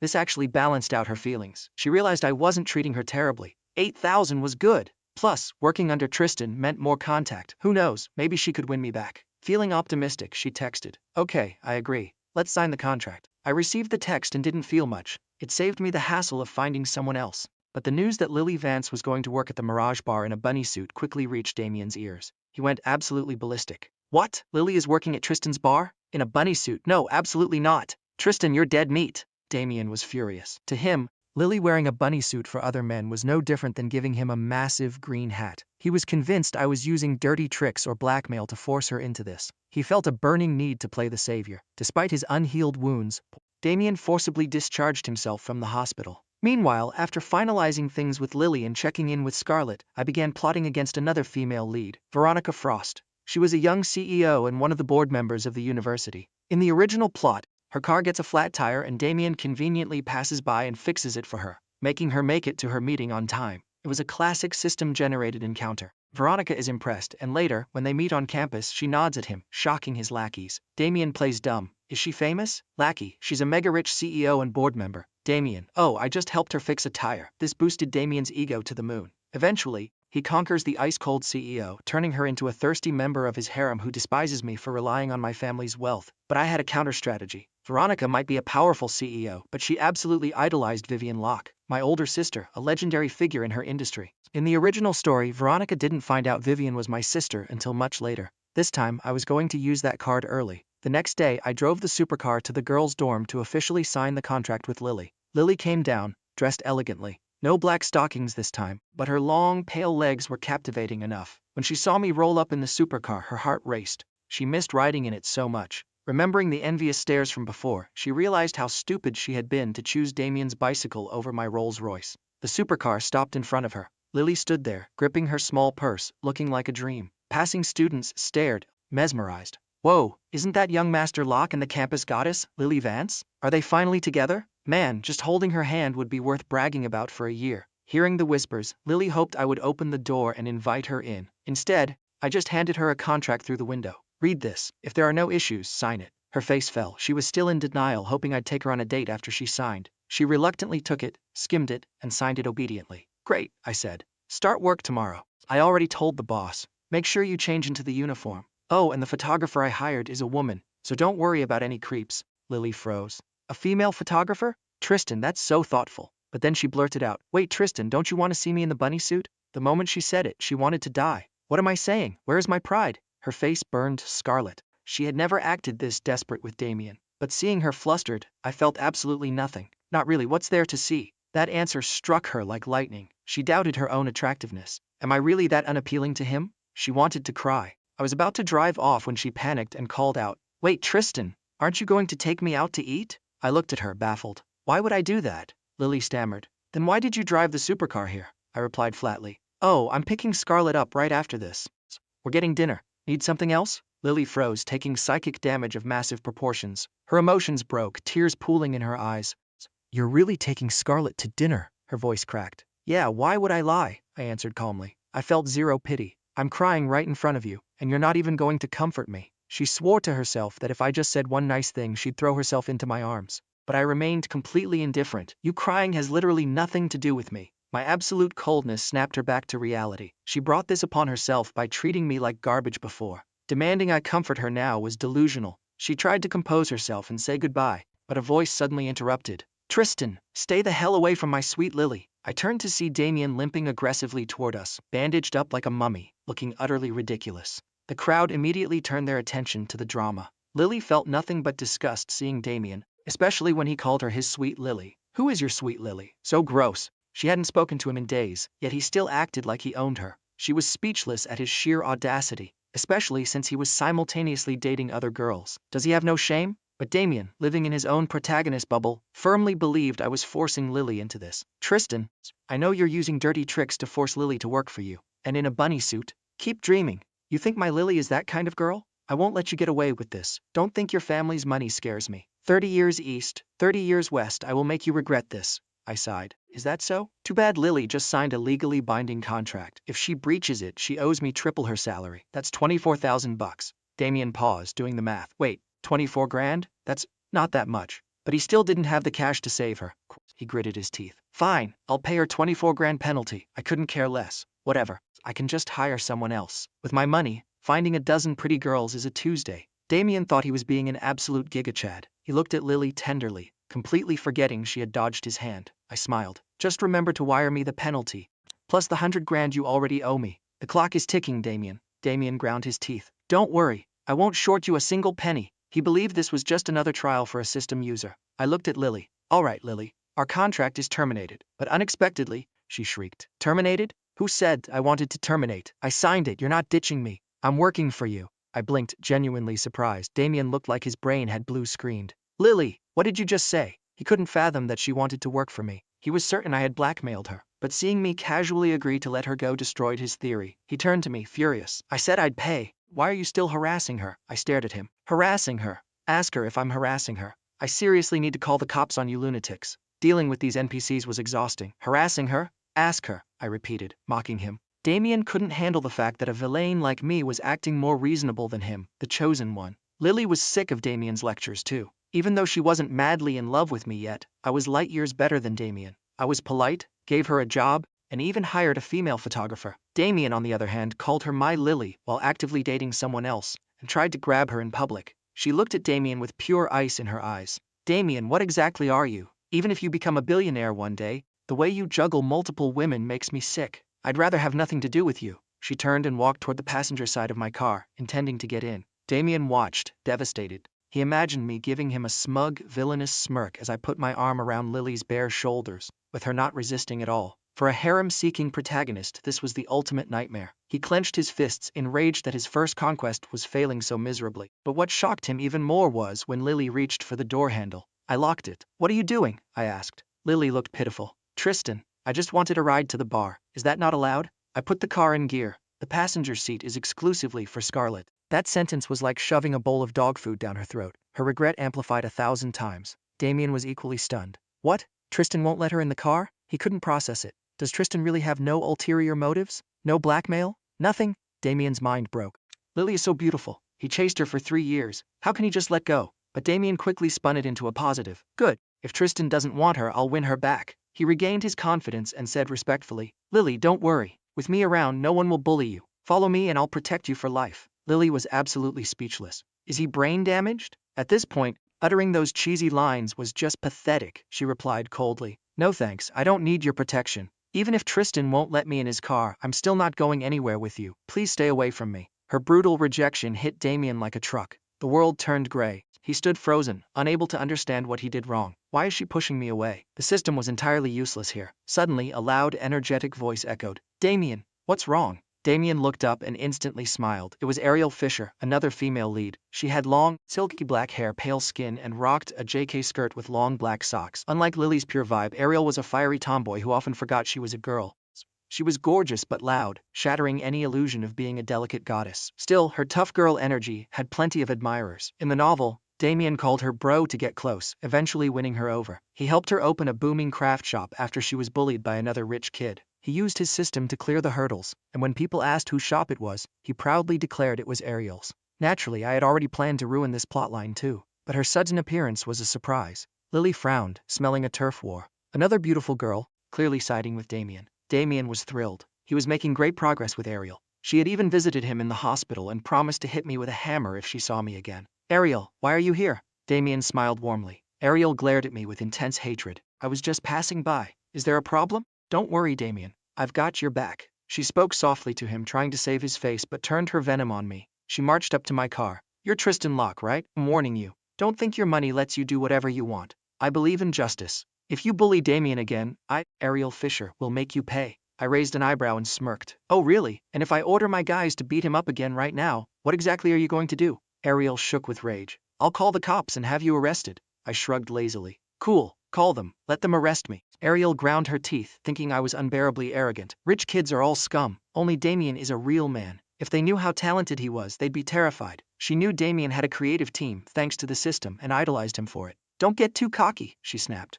I don't care what rich family you're from, I'm not afraid of you, I chuckled. Don't be so sure. Who knows, we might be doing business together soon. Hearing this, Lily panicked. Wait, is Tristan interested in this girl now? She couldn't handle the thought. She remembered offering to wear the bunny suit for him and getting rejected. Damien panicked too. Crap! I can't let Ariel talk to Tristan. He stepped between us. Ariel, don't waste your breath on this guy. Don't worry, Tristan, I'll pay that money. We're done here, Ariel. Let's go. But Damien overestimated his own riz. He grabbed Ariel's hand and then reached out his other hand to grab Lily. Lily, come with me, he said softly. Trust me, I'll protect you. I had zero interest in Damien's pathetic attempt at a harem scene. I just wanted to go eat with Scarlett. I rolled up the window and stepped on the gas, leaving them in the dust. Ariel stared after my car, unable to believe a rich heir just blatantly rejected a girl as pretty as Lily. She questioned her own eyesight. After I left, Damien smiled brightly. Lily, don't be mad at me. If I did something wrong, I'm sorry, okay? We used to be so good together. Even if I haven't made my fortune yet, just stay by my side. I promise I'll make a ton of money. He tried to salvage the situation, but Lily only felt violently ill, holding Ariel's hand with his right, trying to pull her with his left. Unless she was clinically insane, there was no way she was agreeing to be his side piece. Damien didn't realize that his little stunt also shocked Ariel. Seeing him invite Lily while holding her hand, Ariel looked down at her hand trapped in his and suddenly felt deeply uncomfortable. Her mind was a mess. She didn't know what she was doing anymore. Lily didn't even want to waste breath on him. Speaking to him felt degrading. She turned around and marched it away. Lily, where are you going? Damien called out, his eyes full of reluctance.